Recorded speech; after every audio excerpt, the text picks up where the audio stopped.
David Fetter, Executive Editor Technical for the Prepared Foods Network, welcoming you to another Prepared Foods Network video podcast. Sugar reduction continues to be a major concern for consumers, as has plant-based formula. One of the most prominent plant-based products are the dairy analogs, especially milk analogs. So bringing these two trends together presents some very specific challenges. We've asked scientist, author, and regular Prepared Foods contributor Rachel Zemser, owner of the food science and development consultancy a la carte Connections, about the best sweeteners to turn to when developing plant-based milk, yogurt, and ice cream. Welcome, Rachel. Hey, David, great to be here. So, Rachel, take us through some of the low and no-cal sweeteners that work best for these up-and-coming dairy replacers and how we should include those sweeteners. So, David, when you're creating a low or no sugar dairy replacer option, there's a lot of different factors that you have to consider. And you have to make sure you select the right low-calorie, no-calorie sweetener for the job. And one thing that you have to really take into consideration is what's going to happen to that product when you take out the bulk of the actual sugar. You may need to replace it with a bulk low-calorie sweetener like allulose or tagatose or erythritol. This is the case with thick products like ice cream, where mouthfeel and melting textures are really important. However, for products like yogurt, high-intensity sweeteners like stevia, monk, sucralose, other high-intensity sweeteners out there, they may be fine, as the yogurt textures can be defined by their fermentation, by starches, by gums. You don't necessarily need to put the bulk sugar in there. And for plant-based milks, you really don't need a whole lot of thickness and sugar to go in there. And often dairy-free milks are not made with sugar anyway. They're usually kind of neutral flavored. But if you do want a little bit of sweetness, then you can definitely rely on the monk or the stevia or whichever one you want. But if you do add a bulk sugar replacer, that might actually increase your viscosity and your texture. Now, you talk about stevia and monk fruit. How do they perform in dairy? Do they need maskers? Yes, absolutely. Stevia and stevia and monk fruit do have an aftertaste. And if you can crafting and artfully incorporate it into your product, you may not need a masking agent. But for some people, they can really detect that aftertaste, and that's where the maskers will come into play. And a lot of different flavor companies can provide masking agents. Okay. Can you give just a brief synopsis on the challenges of certain sweeteners going into plant-based dairy? Something on that order?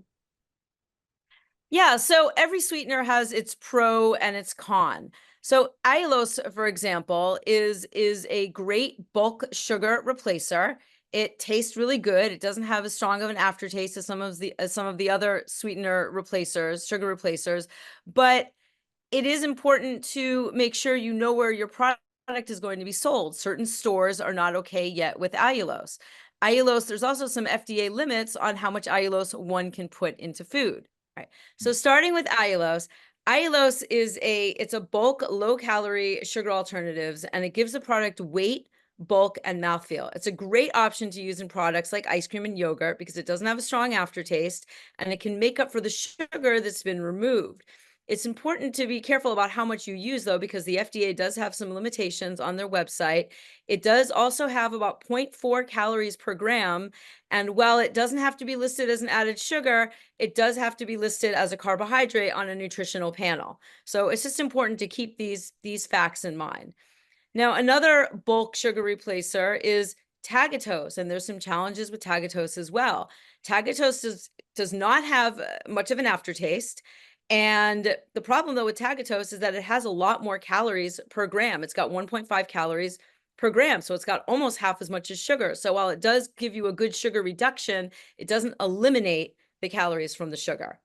Right. Now, I'd like to stress for our audience that when we use sugar as a generic term, we're referring to things like sucrose, high fructose corn syrup, your 4 calorie per gram sugars, because biochemically, allulose and tagatose are sugars. They're, as Rachel pointed out, rare sugars. That's their classification.